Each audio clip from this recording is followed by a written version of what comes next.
Hello YouTube viewers, welcome to my channel Science to Technology. In today's show, Camera Tuesday, we're going to talk about Nikon Z8.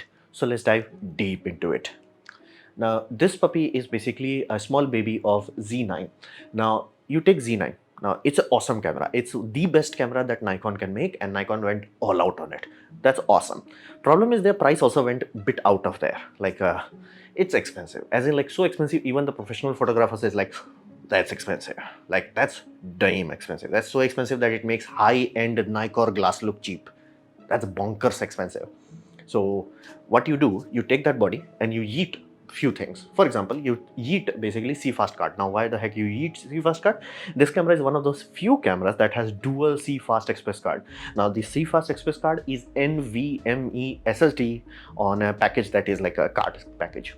These puppies are bonkersly fast, meaning the card can easily read at around 1.7 Gbps and write at 1.5 Gbps. So these things are bonkersly fast. What does that mean? If you have dual of them, that simply means when you have Z9 and you go raw and you save on backup recording, basically redundant recording on both of those puppy, there is no such thing as buffer. Meaning it will start shooting, the buffer counter will go from let's say it has buffer counter of 20, it will go down to basically 19 and 16 and then it's stable. It's like camera figures out a what you call steady state, where it's just writing the data on the cards and cards are like, bro, I got this. I can absorb it all day long. It's like Captain America. I can do this all day. So super awesome, but hyper expensive. So you eat one of them, replace it with UHS-2. Now it's exponentially slower. Be mindful. It is exponentially slower. So you do have some penalty, but price still come down. And then you replace the GG battery that is around 36 watt hours. You replace that puppy with tiny battery that is like around 16 watt hour. So yeah, but does make it cheaper and does make it lighter and does allow you to chop the bottom half. Is like eat the bottom half there. So it does reduce the price to around 3,44,000 or around $4,000. And if you're like, this is expensive, be mindful, Z9 is $1,500 more. So yeah, relatively speaking. So Z8 is a cost cut down version of Z9.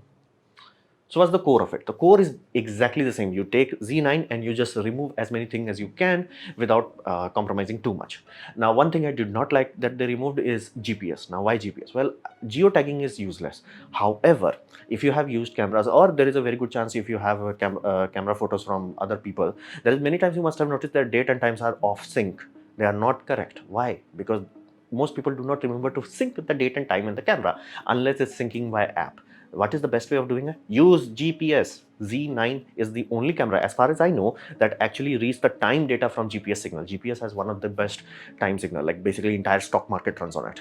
So it's very precise, it's very absolute. And once you have that time and data, there is no like, oh, I missed it, or like I had this issue where my camera somehow drifted 2 hours. So basically in my IIT Kanpur trip, all my photos are like, they have a metadata layer is off by 2 hours. I fixed it now, but here's it. What if it was automated? So they removed that. Bit painful, but okay. They removed LAN. Now LAN is one of those things that most people don't get. Is like, why the heck you have LAN on a DSLR or a mirrorless? But you have to understand, many times when you are doing sporting event, especially at night, there is a serious crunch on newspaper agencies or even media agencies specifically nowadays, is that things are happening, you have to dump that file. Now, how the heck you dump that? Cameraman has to be there. It has to be focused on the thing. Only then he can yield the good result. So what do you do after the good result? You do not waste time on taking out the card, dumping on the card and transferring file. You just connect it via Ethernet and that file transfer always happens in the background. So all the photos you are taking are just slowly going into FTP server. Now in your headquarter where the FTP servers is located, you can have some individuals just sorting all the files, figuring things out, optimizing it for newspaper print, and then voila, newspaper in the morning. So it is important. Now what they did here is kind of very smart. I like that idea. It's like, hey, we have USB-C port. It's awesome port. So what if we have USB-C to Ethernet jacks, which are super cheaply available? So if you need that function for some reason, many times people even use that for studio shoot. So again, if you need that and you like, hey, I built this pipeline like back in the DSLR days, it works, it's reliable, far more solid than Ethernet. You're like, okay, just go use it. No problem. So they removed it, but they did not eliminate it. All they did is like, okay, you have to just go through one extra adapter, which you do not even need proprietary. You can use normal USB-C to Ethernet adapter. Awesome. Magnesium alloy chassis. Now this is the primary cost cutting and the primary penalty. Magnesium alloy chassis of that size, it's so big, it's so huge that this puppy, if you dump all the chemical energy in the battery directly into the chassis is like, I can do this all day. That's why Z9 never used to heat. Basically, if you can calculate, let's say there is 37 watt hour, and you know for a fact that this puppy will last more than 2 hours. So let's say you have that 15 watt of heat continuously dumped into the chassis, and chassis is like, I got this. My temperature won't go up too much because again, surface area and mass itself, nothing will overheat because again, energy is coming from the battery. So if you can handle the dead heat from the battery, it's like, I got this. So that's why this puppy was one of the best performing. Like there was no such thing as overheating, even in Indian environment, because it's like huge. It's like somebody figured out, it's like, oh, big metal equals big heat soak. So super awesome, but they have removed it. Why? Again, reduce cost. And this is not very manufacturer friendly. This is like a engineering masterpiece, but it's not mass production friendly. It's like, it looks awesome, but if you send it to an engineer who's responsible for mass production, they're like, what weed were you smoking? Like, this is not mass producible. It's like, it's one thing to make a bespoke car, another to make a car that you can milk millions of pieces. So that's the penalty. And it has dual USB-C port because again, camera companies can never learn that we have crossed 1990s. So it has 5 Gbps, basically basic bitch USB port, and they could not figure out how to have power and data on the same port. So they're like, what if we have second port? And I'm going there. Have you heard of this ROG Ally? Like a very new device. It has 65 watt of power delivery while giving HDMI output on the same cable. 65, this higher than this puppy. So somehow neither Nikon nor Canon nor Sony can understand. It's like, we have the technology. After 2010 we built the technology to have high speed data and high speed basically high speed charging going in the same port. It's like, we have to put 2 of them. It does make life a bit simpler, but it's like, why? It's like, come on, 1990, let go of 1990. We have 2010's technology. So that's weird.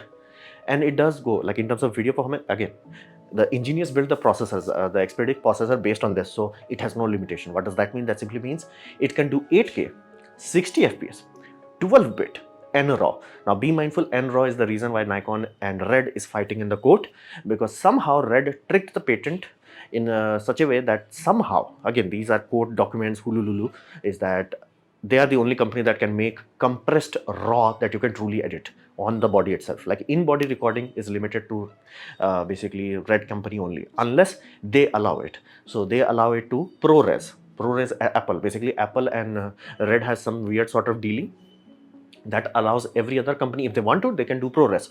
But if they want to do their own RAW, which has like, if you go uncompressed RAW, go YOLO. That's not an issue. But problem is uncompressed RAW is bonkersly high. As in like the size would be like few terabytes per second. So that's not tenable. So they need compressed RAW, but compressed RAW has patent issue. They are fighting that case right now as we speak, but let's see what happens. So, and because again, NRAW is proprietary, they can let their wings go. They do not have to work under someone else's constraint. So it can do 4K, 120 FPS, NRAW at 12-bit. Meaning, if you have this puppy and you are doing 4K 120 FPS, the quality that will come out of it will be so good that at this point in time, you're like, bro, you can shoot a true movie quality out of it. And nobody will be like, whoa, this is garbage. No, they will like, damn, this is good. And if you have good colorist, it's like, bro, you won't even be able to know where you switched from RE to this. Like, that's how close this puppy can get. But again, for most people, this is not a recommended thing. Why? Because even a 600 gigabyte card will fill up in around 15 minutes. That's why I specify compressed RAW is compulsory, and again, Red has like missiles on it. So what is to normal people to do? Well, they can use ProRes. Benefit, ProRes is far better supported format codecs. So you have much better NLE support. You can edit in multiple software packages. So it has 422 10-bit for common folks, and the folks that have like the horsepower, the need for speed, they can go RAW also in that and still support 60 FPS. So there is no limitation. Like in terms of raw video performance, flat out, there is no other camera that I can say that can beat this. Now I'm like, wait a minute, how the heck RE gives RAW? They figured out a loophole, is like, don't record video. So you open their file, it's just a giant folder with stills of every single frame that is RAW. That's how they tricked it. So I do not know how the heck Canon is tricking it or what else they are doing to special sauce to bypass that, but it's interesting. Now it does have new firmware inbuilt, because be mindful, when Z9 was released, it was kind of rushed product. So firmware was good, but it was like, you're really not as good as your cost. So they took some elbow grease to make firmware 2, which actually made it reliable, trustworthy. Now this puppy has Mark 3, because again the CPU is the same, so it has Mark 3 variant of it. So you can have truly good performance from day one. And it has 46 megapixels, 20 fps raw. Now be mindful, this is the place where you will notice the penalty of like not having dual high speed SSD basically. Is that if you have this and if you do raw to both basically SSD and your SD card, it will slow down, because the SD card will be the bottle point, choke point. So you can have HIF file on SD card and raw files on your CFast Express card. You can go YOLO. But other than that, be mindful. If you are in a position where you do a lot of sports and you go, this camera may be like, it will do something like that. It's not a Z9 where it's like, I got this. So that's the core aspect of it. So what about the performance? Well, performance is, it has the same performance, power and performance as Z9. Now the most interesting part is that it has stacked sensor. Now be mindful, when you are talking about mechanical shutter, people think mechanical shutter does not have rolling shutter. It does have. It does have. It's just so quick that you don't worry about it. Because be mindful, look at it in slow motion. What it happens is like this. Why do we have rolling shutter? Electronic is doing like this. Now, because we want to make sensors as cheaply as possible, we do not use global shutters unless you are talking about industrial equipments. So what we do is, let's just have a mechanical shutter that is running in parallel with it. So that's awesome. But what if your electronic can keep up? Like if you have an electronic system that is truly able to keep up, you can eat that part. What is the benefit? You save money. You still has curtain here, but that curtain is a basically dust protector. So you remove the lens, curtain comes down, so your sensor is protected, everything is awesome, and then you replace the lens. Everything is awesome. But that's not basically shutter. So it's not designed for like very precise timing, very robust operations and all that. All those things that cost money, they're like, eat that cheapest curtain they can find and just put it there. So it's a really high performance. And what does that mean? Translate, meaning if you are ever shooting a golfer and golfer is doing the swing, just because the stick is so thin, so long, and the speed is so high, that if you do not have very high rolling shutter performance, you're gonna see a curving like this. This camera will be like almost straight, almost perfect straight. Because here's the deal, if you truly need perfect straight, you have to go into global shutter. There is no alternate to that. But this is as close to like actual useful product, as in like all the newspaper, all the news media will print your photos and they won't be like, dude, the balls are like, you know, completely oblong. There will be a little bit of oblongation, but it will be so minute, it will actually add to the character rather than looking boing. It will be like a little bit subtle. You'll like it. So it does have that. Now be mindful, SD card does slow down the raw burst if you are writing raw files into your SD card. Now you do need multiple battery, because again the processor was designed for that big body. It consumes power like there is no tomorrow. So you do need some batteries. Like be mindful, if you are like kind of guy, have batteries, multiple of them. Do not cheap out on batteries. Now, because it does not have no metal body, it does overheat. Now be mindful, for all Indian viewers and potential buyers, India is hot. Like, do not watch people who are talking about 24 degrees Celsius and 26 degrees Celsius. Remember, our cool day is 36 degrees Celsius, and we do get up to 50 degrees Celsius. And I had achieved wedding functions where it was in broad day times, and again, we were doing things. Temperature was hot. This camera will not be able to do highest quality video setting for long enough in those sort of scenarios. If you're doing short clips and you're letting your camera cool, it can do it. Or if you're doing like 4K normal 60 FPS, you can do it. But do not expect this puppy to like, NRAW 8-bit and all, NRAW 12-bit and all that jazz for long in those sort of hot environment. So be very mindful. They remove the metal part. Again, I wish they would have switched to cheaper metal rather than like, let's say, aluminum alloy, go to basically magnesium to aluminum. They could have made that jump, but they did not. So it does come with a serious cost. So be mindful. If you are in a scenario where you deal with hot stuff, do not just blindly jump into it. You have to study the test. Maybe buy the camera from Amazon so you can test out for a few days. Like I think 7 days you're gonna get test out in the lowest bit rate. And are you happy with that lowest bit rate that can give you enough thermal margin? Only then buy this camera. Be very mindful of that. We live in a hot environment. Select equipments accordingly. Now, autofocus system is very good for Nikon shooters, meaning if you're coming from other Nikons, you're like, damn, this is good. But it's not so good that you're gonna be like, jumping from Canon or Sony. Sony has the advantage that they have been doing it for so long, they have polished all their edge cases. Canon has some really amazing technology, and they are, because again, they are also doing it for so long, they are slowly reaching a point where the polish is really, really good. And Canon does have the advantage. They kind of understand what you're trying to focus. Like Sony is good. Canon is like, I got you. So both of these puppies are on a next level. Nikon is not bad, but it's not like, whoa. It's like, it's still stuck in DSLR era of like Canon 800D. Still good, still awesome, but like, it's not like, whoa. So, and again, it went back to the Sony kind of era where you have like standard setting and high setting, and be mindful. If you set it to high, the body does heat up. Again, it will not burn your hand. By law, they are designed in such a way that it's not supposed to cause harm to a human. It's basically below 50 degrees Celsius, but it will cause you excessive sweating in the hand, especially in India. So be mindful of those things. And it will first give you hot card, because again, the chassis is not able to dissipate the SSD's heat, the CFast Express. So that come will first, then you will have hot camera warning, and then it will shut down.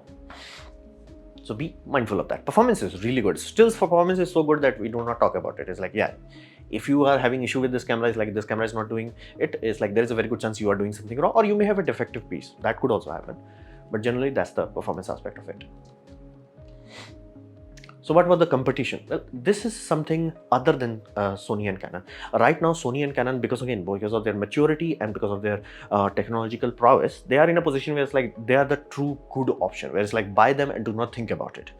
Nikon had an issue where their first offerings were just not as good as they needed to, and even their later offerings, only Z9 was like, whoa, Nikon is back. But again, Nikon's price was not back. So that was a serious scenario, and more people jumped to either Sony or Canon. So it's a really good situation where we have Nikon coming back to a point where they are like actually a good offering for the price. Be mindful for the price, because both of these companies have stacked sensor. They offer it, but they offer it in their high-end system, which is even more expensive than Z8.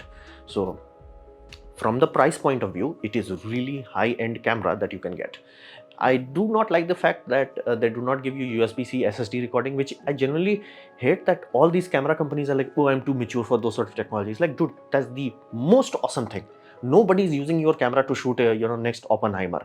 So please stop acting like that. Like, act like a normal, run and gun kind of scenario where it's like, Blackmagic, why they are popular?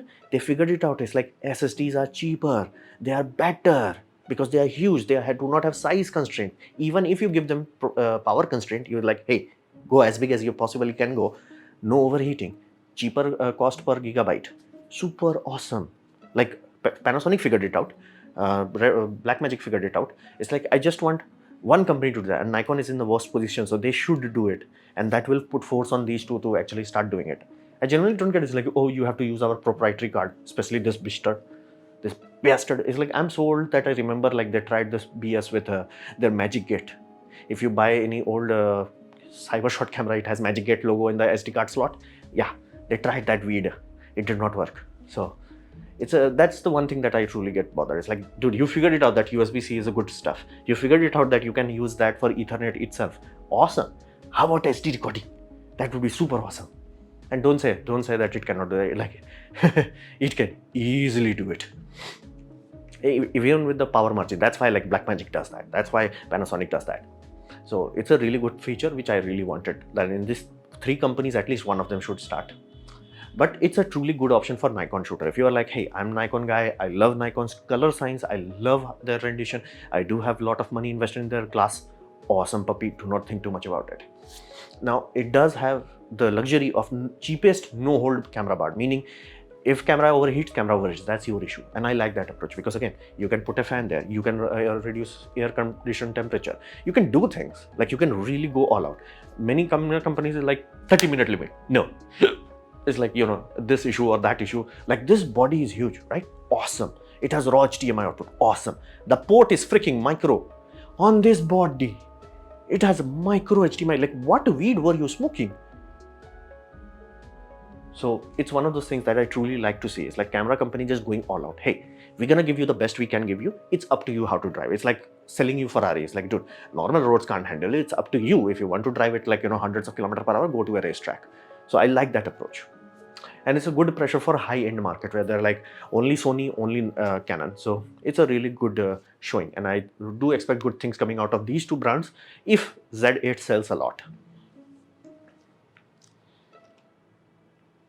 So this was my presentation on Z8. Hopefully you have liked it, learned from it. In that case, please click the like button, share it amongst your friends. That will help me a lot. If you didn't like it, didn't enjoy it, I urge you to press dislike, press it twice to show me extra disappointment. Please leave a comment because I do try to reply to all of them. Subscribe, press the bell icon if you're free, and as always, thanks for watching.